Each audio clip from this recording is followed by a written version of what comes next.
ओम शांति। 19 अक्टूबर 2022 आज के साकार बाबा के महावाक्य। बाबा कहते, मीठे बच्चे, बाप आए हैं तुम्हें सब गुटकों से छुड़ाने। तुम अभी इस शोक वाटिका से अशोक वाटिका में चलते हो, इस विषय वैतरणी नदी से पार जाती हो। प्रश्न, याद में बैठते समय किस बात का विघन नहीं पड़ता और किस बात का विघन पड़ता है? उत्तर, याद में बैठने के समय किसी भी आवाज का या शोरगुल का विघन नहीं पड़ता, वह ज्ञान में पड़ता है। लेकिन याद में माया का विघन जरूर पड़ता है। माया याद के समय ही विघन डालती है, अनेक प्रकार के संकल्प विकल्प ले आती है। इसलिए बाबा कहते हैं, बच्चे सावधान रहो, माया का घूसा मत खाओ। शिव बाबा जो तुम्हें अपार सुख देता है, सर्व संबंधों की सैक्रीन है, उसे बहुत बहुत प्यार से याद करो। याद में तीखी डोरी लगाओ। गीत है, रात की राही थक मत जाना, सुबह की मंजिल दूर नहीं। ओम शांति। बाबा कहते, मीठे मीठे बच्चे जो यात्रा पर हैं, वैसे जो बैठे हैं उनको यात्रा पर थोड़े ही कहा जाता। यह यात्रा कैसी वंडरफुल है, शांति की यात्रा, शांति धाम में जाने की यात्रा। रावण के राज्य में गुटखा खाकर मरना होता है। एक सत्यवान सावित्री की कहानी है ना, कि काल से भी सावित्री सत्यवान की आत्मा को वापस ले आई। वास्तव में ऐसी कोई बात है नहीं, बाकी आधा कल्प काल खाता है, अंत में गुटखा आता है। बाबा कहते, रावण जिसको वर्ष वर्ष जलाते रहते हैं वो हमारा दुश्मन है, ये नहीं जानते। बाबा कहते हैं, मैं आया हूँ तुमको शोक वाटिका से निकाल अशोक वाटिका में ले जाने, जहाँ गुटखा खाना नहीं होता। यहाँ तो अनेक प्रकार के गुटके हैं। माँ बाप पति बच्चे के गुटके खाते रहते हैं, पति विकार में फंसाते हैं। बाप आकर इन सब गुटकों से छुड़ाते हैं और नई दुनिया में ले जाते हैं। अभी आत्मा के पंख टूट गए हैं, आत्मा उड़ नहीं सकती। बाबा कहती, फिर याद की यात्रा नहीं कर सकते हैं। बरोबर ये बुद्धि योग की यात्रा है। लिखना है ना बाबा कहते, लिखा है ना, मन मना भव। इसका अर्थ कोई यात्रा थोड़े ही समझते हैं। कहते हैं, राम ने बंदरों की सेना ली और बंदरों ने पुल बनाई। बंदर पुल कैसे बनाएंगी? ये तुम्हारी याद के यात्रा की पुल बन रही है, जिस पुल से तुम विषय वैतरणी नदी पार हो जाते हो। बाप इस नदी में तैरना सिखलाते हैं, खिवैया है ना। विषय वैतरणी नदी से पार कराए शिवालय में ले जाते हैं। कहते हैं, अमृत छोर विष काहे को खाए। तो ज्ञान को अमृत कहा जाता है। ज्ञान से सद्गति होती है। शास्त्रों को ज्ञान नहीं कहेंगे, वह है भक्ति की सामग्री। शास्त्र पढ़ने से सतयुग आ नहीं सकता, सद्गति हो नहीं सकती, इसलिए उनको ज्ञान अमृत नहीं कहेंगे। वह है भक्ति। ज्ञान में पहले 100% सद्गति धीरे धीरे नीचे उतरते हैं। ये नहीं कहेंगे कि सतयुग में भी दुर्गति होती है, वहाँ दुर्गति का नाम नहीं होता। कलयुग में सबकी दुर्गति होती है। तुम जानते हो, सर्व पर दया करने वाला बाप एक ही है, जिसको श्री श्री कहा जाता है। फिर श्री श्री का टाइटल सब पर रख देते हैं। श्री कहा जाता है देवताओं को, श्री लक्ष्मी, श्री नारायण, श्री राम, सीता, तो ऐसा श्री बनाने वाले को श्री श्री कहा जाता है। तुम बाप के सामने प्रतिज्ञा करते हो कि हम कभी विकार में नहीं जाएंगे। हम प्रतिज्ञा कर फिर भूल भी की तो बाप का राइट हैंड धर्मराज भी है, धर्मराज भी बैठा है, धर्मराज माफ नहीं करेगा। बाप भी गुप्त, ज्ञान भी गुप्त, मर्तबा भी गुप्त। ये सिर्फ तुम बच्चे ही जानते हो कि हमको श्रीमत देने वाला कोई मनुष्य हो नहीं सकता। प्रजापिता ब्रह्मा द्वारा बाप रचना रचते हैं। प्रजापिता सूक्ष्म वतन में तो होता नहीं, जरूर यहाँ ही होगा। तुम बच्चे समझ गए हो कि ब्रह्मा इस समय ब्राह्मण है, इनको भविष्य में बादशाही मिलती है। देवताएं पतित दुनिया में तो राजाई कर ना सके, तो पुरानी दुनिया का विनाश चाहिए। विनाश होना ही है जरूर, अभी थोड़ी देरी है। तुम्हारा अभी नए झार का सैंपलिंग ही पूरा नहीं लगा है। गाते आते गाते थे तमेव माता च पिता तमेव, सबके आगे ये महिमा गाते रहते हैं, समझते कुछ भी नहीं। अच्छा विचार करो, ब्रह्मा माता कैसे हो सकते? लक्ष्मी नारायण की भी अपनी राजाई चलती है तो उनको माता पिता कह न सके। तो इस समय परम पिता परमात्मा प्रैक्टिकल में माता पिता का पाठ बजा रहे हैं। फिर भक्ति मार्ग में महिमा गाई जाती है, उसमें भी पहले शिव बाबा को तमेव माता पिता कहते हैं, पीछे लक्ष्मी नारायण सीताराम सबको कहते रहते हैं। अकल तो कुछ है नहीं, शिव बाबा है पिन कहते। ये मनुष्य मात्र सब आसुरी मत पर दुख ही देते हैं और मैं सब के एवज में सबसे जास्ती सुख देता हूँ। मैं देता हूँ। मैं तुम बच्चों को श्रीमत देता हूँ कि बच्चे तुम जितना याद की यात्रा पर रहेंगे, स्वदर्शन चक्र फिराएंगे, कमल फूल समान बनेंगे, उतना ऊंच पद पाएंगे। इन अलंकारों का अर्थ कोई समझा ना सके। अलंकार तुम ही धारण करते हो।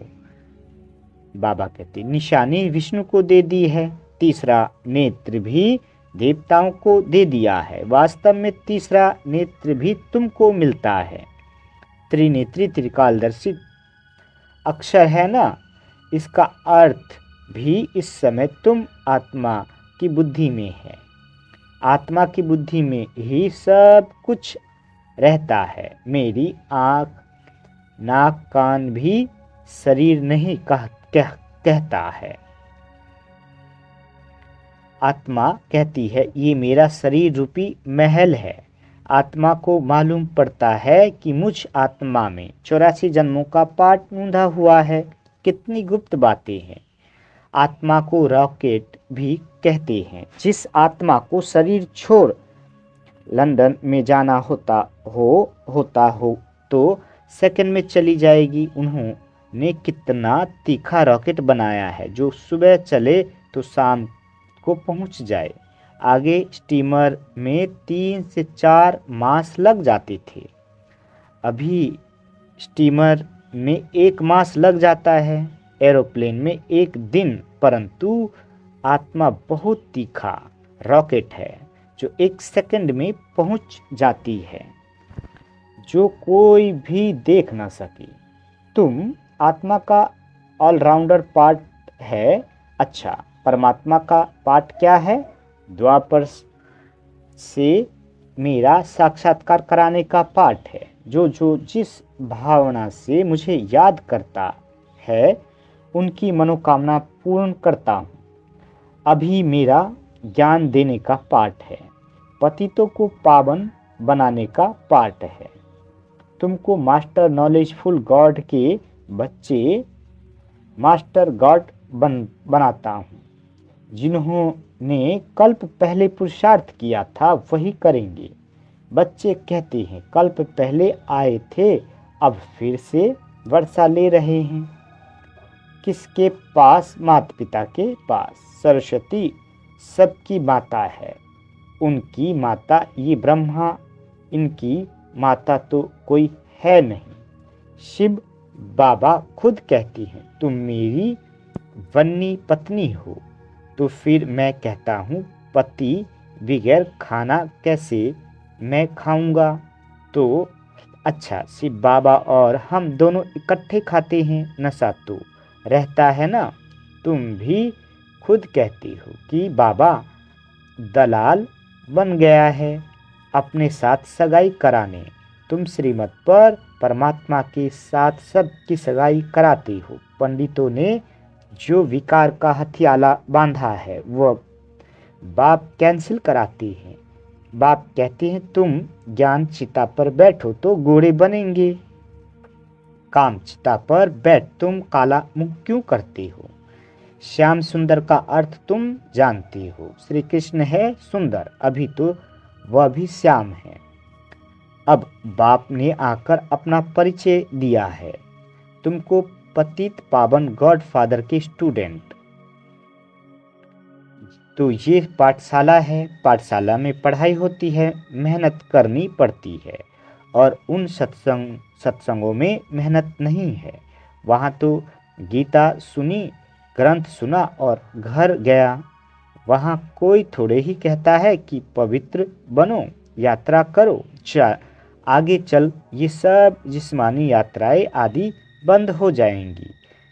बर्फ पड़ी व एक्सीडेंट हुआ तो कोई जाएंगे नहीं, क्योंकि तुम्हारी यात्रा जोर होती जाएगी।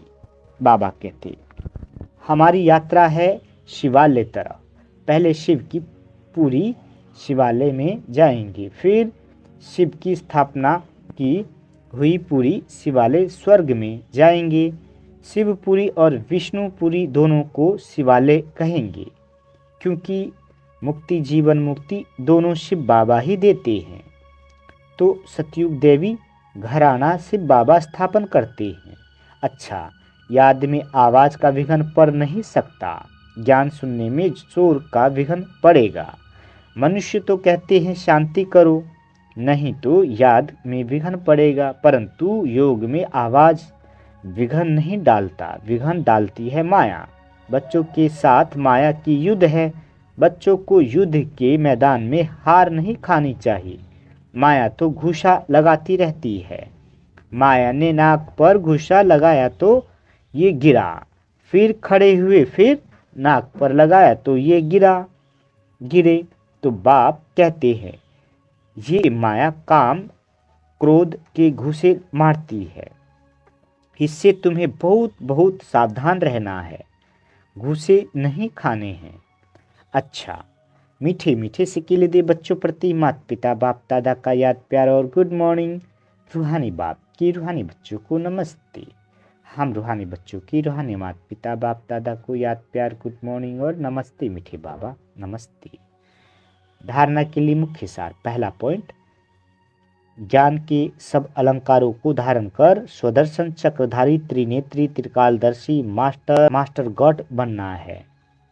दूसरा, बाप के राइट हैंड धर्मराज को स्मृति में रख कोई भी विक्रम नहीं करने हैं। पावन बनने की प्रतिज्ञा करके विकार में नहीं जाना है। वरदान, दृढ़ प्रतिज्ञा द्वारा अलवेलेपन के लूज स्क्रू को टाइट करने वाले तीव्र पुरुषार्थी भव। बाबा कहते प्रतिज्ञा में लूज होने का मूल कारण है अलवेलापन। जैसे कितनी भी बड़ी मशीनरी हो, लेकिन एक छोटा सा स्क्रू लूज हो जाता है तो सारी मशीन को बेकार कर देता है। वैसे प्रतिज्ञा को पूरा करने के लिए प्लान बहुत अच्छे बनाते हो, पुरुषार्थ भी करते हो, लेकिन पुरुषार्थ का वह प्लान को कमज़ोर करने का स्क्रू एक ही है, अलबेलापन। वह नए नए रूप में आता है। इसी लूज स्क्रू को टाइट करो, मुझे बाप समान बनना ही है। इसी दृढ़ संकल्प से तीव्र पुरुषार्थी बन जाएंगे। स्लोगन: बेहद की वैराग्य वृत्ति ही समय की समीपता का फाउंडेशन है। मातेश्वरी जी के अनमोल महावाक्य। मम्मा कहते, अभी तो ये सारी दुनिया जानती है कि परमात्मा एक है। उस ही परमात्मा को कोई शक्ति मानते हैं, कोई कुदरत कहते हैं, मतलब तो कोई ना कोई रूप में जरूर मानते हैं। तो जिस वस्तु को मानते हैं अवश्य वह कोई वस्तु होगी, तब तो उनके ऊपर नाम पड़े हैं। परंतु उस एक वस्तु के बारे में इस दुनिया में जितने भी मनुष्य हैं उतनी मतें हैं, परंतु चीज फिर भी एक ही है। उसमें मुख्य चार मतें सुनाते हैं। कोई कहता है ईश्वर सर्वस्त्र है, कोई कहता है ब्रह्म ही सर्वस्त्र है, कहते हैं सर्वस्त्र ब्रह्म ही ब्रह्म है। कोई कहता ईश्वर सत्यम माया मिथ्यम, कोई कहता ईश्वर है ही नदी, कुदरत ही कुदरत है। वो फिर ईश्वर को नहीं मानते। अब ये है इतनी मतें, वो तो समझते हैं जगत प्रकृति है, बाकी कुछ है नहीं। अब देखो, जगत को मानते हैं, परंतु जिस परमात्मा ने जगत रचा उस जगत के मालिक को नहीं मानते। दुनिया में जितने अनेक मनुष्य हैं उन्हों की इतनी मतें, आखिरीन भी इन सभी मतों का फैसला स्वयं परमात्मा आकर करता है। इस सारे जगत का निर्णय परमात्मा आकर करता है। अथवा जो सर्वोत्तम सर्वशक्तिवान होगा वही अपनी रचना व निर्णय विस्तार पूर्वक समझाएगा। वही हमें रचता व का भी परिचय देता है और फिर अपनी रचना का भी परिचय देता है। कई मनुष्य ऐसे प्रश्न पूछते हैं, हमको क्या साबिती है कि हम आत्मा हैं। अब इस पर समझाया जाता है, जब हम कहते हैं अहम आत्मा उस परमात्मा की संतान है। अब ये है अपने आप से पूछने की बात, हम जो सारा दिन मैं करता रहता हूँ वो कौन सी पावर है, और फिर जिसको हम याद करते हैं वो हमारा कौन है। जब कोई को याद किया जाता है तो जरूर हम आत्माओं को उन्हों द्वारा कुछ चाहिए। हर समय उनकी याद रहने से ही हमको उस द्वारा प्राप्ति होगी। देखो, मनुष्य जो कुछ करता है जरूर मन में कोई ना कोई शुभ इच्छा अवश्य रहती है। कोई को सुख की, कोई को शांति की इच्छा है, तो जरूर जब इच्छा उत्पन्न होती है तो अवश्य कोई लेने वाला है, और जिस द्वारा वो इच्छा अवश्य कोई लेने वाला है और जिस द्वारा वो इच्छा पूर्ण होती है वो अवश्य कोई देने वाला है, जरूर है, तभी तो उनको याद किया जाता है। अब इन राज को पूर्ण रीति से समझना है, वो कौन है। ये बोलने वाली शक्ति मैं स्वयं आत्मा हूँ, जिसका आकार ज्योति बिंदु मिशल है। जब मनुष्य स्थूल शरीर छोड़ता है तो वो निकल जाती है, भल इन आँखों से नहीं दिखाई पड़ती है। अब इससे सिद्ध है कि उसका स्थूल आकार नहीं है, परंतु मनुष्य महसूस अवश्य करते हैं कि आत्मा निकल गई, तो हम उसको आत्मा ही कहेंगे। जो आत्मा ज्योति स्वरूप है, तो अवश्य उस आत्मा को पैदा करने वाला परमात्मा भी उसके ही रूप मुआफिक होगा। जो जैसा होगा उनकी पैदाइश भी वैसी होगी। फिर हम आत्माएं उस परमात्मा को क्यों कहते हैं कि वो हम सर्व आत्माओं से परम है, क्योंकि उसके ऊपर कोई भी माया का लेप छेप नहीं है। बाकी हम आत्माओं के ऊपर माया का लेप छेप अवश्य लगता है, क्योंकि हम जन्म मरण के चक्र में आती है। अब ये है आत्मा और परमात्मा में फर्क। अच्छा, ओम शांति। ओम शांति मीठे बाबा।